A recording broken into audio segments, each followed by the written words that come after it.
舊約詩篇第35章，大衛的詩。耶和華啊，與我相爭的，求你與他們相爭；與我相戰的，求你與他們相戰。拿着大小的盾牌起來幫助我，抽出槍來擋住那追趕我的。求你對我的靈魂說：我是拯救你的。願那尋索我命的蒙羞受辱，願那謀害我的退後羞愧。願他們像風前的糠，有耶和華的使者趕逐他們。願他們的道路又暗又滑，有耶和華的使者追趕他們。因他們無故的為我暗設網羅，無故的掘坑要害我的性命。願災禍忽然臨到他身上，願他暗設的網纏住自己，願他落在其中遭禍或災禍。我的心必靠耶和華快樂，靠他的救恩高興。我的骨頭都要說：耶和華啊，誰能像你救護困苦人脫離那比他強壯的，救護困苦窮乏人脫離那搶奪他的？兇惡的見證人起來盤問我所不知道的事，他們向我以惡報善，使我的靈魂孤苦。至於我，當他們有病的時候，我便穿麻衣禁食，刻苦己心。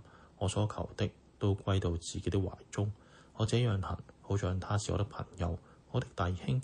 我屈身悲哀，如同人為母親哀痛。我在患難中，他們卻歡喜。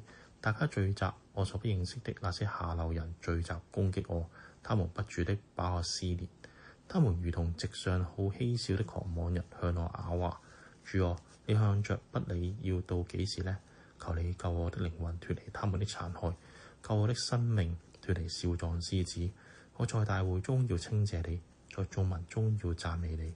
求你不容那你無理與我為仇的向我誇耀，不容那無故恨我的向我擠眼，因為他們不說和平話，倒想出詭詐的言語，害地上的安靜人。